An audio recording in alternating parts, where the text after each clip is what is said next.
I really want your viewers and listeners to know that it is so appropriate that you have questions right now. There's so much information about vaccines and this respiratory season coming at us that it's hard to know what decision should I make. And so your family doctor is going to be the most invested and have the most information about your history.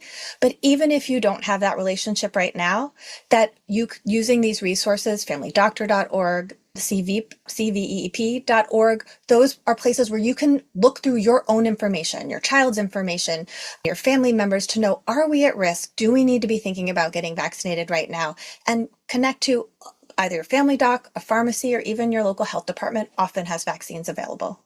Hey everyone, this is Jonathan Marx from GoToHealth. I hope you're having a wonderful day. It's the time of year. Respiratory diseases like COVID-19, flu, pneumococcal disease, and RSV don't affect everyone equally. But for adults and children living with conditions such as diabetes, heart disease, chronic lung disease, weakened immune systems, and other chronic illnesses, the risks of severe illness are significantly higher. Vaccination can mean the difference between a mild illness and potentially life-threatening complications for people managing a chronic health condition. Respiratory vaccine recommendations are based on age and health status and can help reduce the risk of getting very sick and support better management of health conditions. Our guest today is the president of the American Academy for Family Physicians, Dr. Sarah Nosal, MD, and she's available with us to discuss the importance of vaccines for people managing chronic health conditions. She can also talk to us about antiviral treatments if you do get sick. So stay with us. Remember, if you like our show, please give us a 5-star review on Apple, Spotify, or a thumbs up on YouTube. It really helps get our word out. Thanks in advance. So welcome to the show, Dr. Sarah Nosal. How are you today? I'm doing great, thank you. Good. So tell us, what's important for people with chronic health conditions to know about their risk for severe respiratory illness and how vaccines can help protect them? Well, I'm a family doc, which means in my office, I get to see newborn babies to great grandma and everybody in between. And all of us know when we look around our family, we have a number of family members who have chronic illnesses like diabetes or heart disease or chronic lung disease, weakened immune systems for various reasons. And so those respiratory illnesses like flu, COVID, RSV, and pneumonia, those are all illnesses that one, can really exacerbate that underlying chronic illness should those individuals get sick. And two, if they get sick, their risk of having severe disease, meaning ending up in the ICU or even worse, is significant. And vaccines for those viruses can make a tremendous difference from what could be a life-threatening illness to really a mild infection that you get over quickly. So why may there be different vaccine recommendations for children and adults living with chronic or ongoing health conditions? What's the difference in age, I guess, in terms of recommendations? Age is a big part of it, even when a baby was born, whether they were born early or in what season. Also, if you're an older adult or much older adult, and depending what specific chronic conditions you have, these respiratory vaccines are really risk-based and individualized so that we really partner with our patients as a family doc to make sure that vaccination is going to be based on your specific characteristics and protect you the best from what you're at risk from and most likely to be at risk of severe illness from if you're not protected ahead of time. Can you tell us, doctor, about the safety and proven effectiveness of these vaccines? I know there's a lot of vaccine hesitancy out there. There's a lot of misinformation. Can you really fill us in on the details of why these vaccines are safe and recommended and effective? So I would tell you, I really like when patients have a lot of questions about vaccines. To me, that means that they've been thinking about it. They know vaccines might be part of a really healthy choice for their family when they're trying to support their wellness. So I do want to support that if you are, watching and listening today, please come in and ask those questions. And that the vaccines that we're talking about today are incredibly safe, well-studied, and effective. And your best bet well over letting yourself get sick and trying to build any type of natural immunity, that we actually know that the risk from illness is so much greater than the protection afforded by vaccination. So you mentioned this just a second ago, but what conversations should individuals be having with their healthcare providers about vaccines? What's a productive way to handle this? Should we bring it up? Should we wait for the physician to bring it up? How should this be handled? I always appreciate it when my patients are empowered, whether they send me a message ahead of time and say, "Hey, are there vaccines that I'm due for?" Or if you're a patient at home, if you have access to a patient portal, it's very possible that recommended vaccines for you are already listed on that homepage. And if Mhm. you log in, it'll give you some information.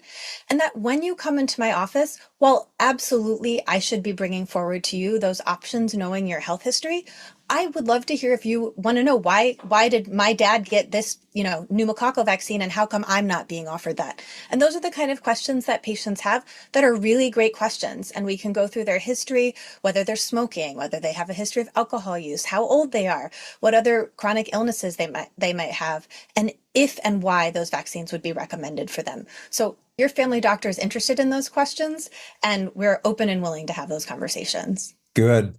Thank you for that clarification, doctor. So tell me, what role do antiviral treatments play in helping people with chronic health conditions recover from respiratory infection like flu or COVID-19? So, as we're planning for this respiratory season, and I'm speaking to my patients about the possibility that they'll get sick during this season, they want to let me know early if they start to have flu, COVID like symptoms. So, Mhm. if within the first 12 to 24 hours, you actually start the antiviral medication for influenza, you are likely to have some of the diminished symptoms, like your experience of those symptoms, though they may not actually protect you from more complex illness or even hospitalization. So you might feel a little better, but your risks might be the same. For COVID, it's a little bit different. Within the first 5 days, if we identify COVID, there's some good evidence that starting those antiretrovirals could help decrease your risk of hospitalization and more severe illness. But neither one of those antivirals is as effective as being vaccinated ahead of time. So if your viewers right now have not yet received their flu and COVID vaccine, it is not too late. Today would be a great day to go get those vaccines. What's a good time of year to get the flu vaccine? I've heard it's September. I've heard January. Is there a recommended time of year to get the flu vaccine? So it's always a little bit different. Sometimes the flu season can be a bit earlier. I would tell you that I generally advise my patients if Halloween rolls around and you haven't had your flu and that year's COVID vaccine, probably we're getting a little too late. I myself received my vaccine a little early because I was going to a large conference with thousands of people and Mhm. knew that it was very likely that somewhere in that conference would be people who had flu or COVID, and that my best idea was to get the shot 2 weeks ahead of time so that I would have time to mount an immune response before I was in large crowds. Good. That's a good point to get it 2 weeks ahead of time so that you build the immunity from the vaccine. Good. Exactly. So people can learn more if they go to cveep.org. That stands for Champions for Vaccine Education, Equity, and Progress. cveep.org, cveep.org. So, Doctor, you're the president of the American Academy of Family Physicians. Tell us what your organization does. So I'm going to call out another website since we're noting those websites. So familydoctor.org and the American Academy of Family Physicians. We're 128,000 family doctors around the whole country. We're in counties throughout rural, suburban, and urban communities caring for your families, doing everything from delivering babies to caring for chronic illness to taking care of patients living with HIV and taking care of people at the end of their life. It is an incredibly rewarding career I'm very lucky to have.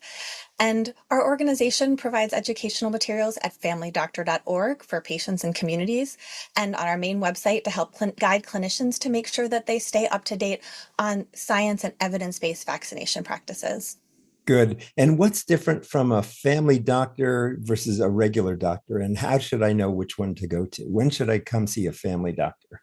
So anybody can come see a family doctor, which is some of the most fun. So family docs take care of both infants, children, pregnant people, middle of your life, end of your life, single individual people, and the elderly. Mhm. Many other specialists are like pediatricians take care of children and infants, and obstetrics and gynecologists may take care of people who have uteruses and related care. Mhm. And internal medicine doctors tend to care for older adults in general and don't often do as much GYN care or things like that that a family doctor can do. So we kind of get to have the widest spectrum of care and can really help you coordinate whatever kind of care you need. So if you're not sure who you need to see, which I would tell you, even if you are sure who you need to see, come see a family doctor who can probably get you started, take care of it, and coordinate your care as your home base and medical home.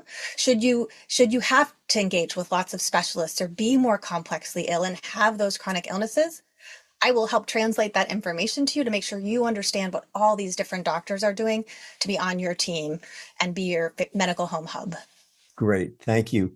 So, doctor, is there any question I haven't asked that I should have asked, or is there any last message you'd like to leave with people today? I really want your viewers and listeners to know that it is so appropriate that you have questions right now. There's so much information about vaccines and this respiratory season coming at us that it's hard to know what decision should I make. And so your family doctor is going to be the most invested and have the most information about your history. But even if you don't have that relationship right now, that you using these resources, familydoctor.org, CVEEP, CVEEP.org, those are places where you can look through your own information, your child's information, your family members to know, are we at risk? Do we need to be thinking about getting vaccinated right now? And connect to either your family doc, a pharmacy, or even your local health department often has vaccines available. Great. Thanks so much for being with us today. We've been talking with Dr. Sarah Nosal. She's a family physician and the president of the American Academy of Family Physicians, or AAFP. She also serves as vice president for innovation and optimization and is the chief medical information officer at the Institute for Family Health, which is a federally qualified health center network and has spent more than 2 decades practicing family medicine in the South Bronx. Thanks for being with us today, Doctor. Thanks so much. Take care. Stay well. Good. Remember, folks, talk to your doctor, get vaccinated if you need it, but really follow the advice of your doctor. It's the best place to go. This has been Jonathan Marx with GoToHealth. And as we say at the end of every show, go to health. God bless. Stay healthy. We'll see you again next time. Bye-bye. Thanks, doctor. That was great. Thanks so much. Thank you for your work. Thank you for tuning in today to Go to Health.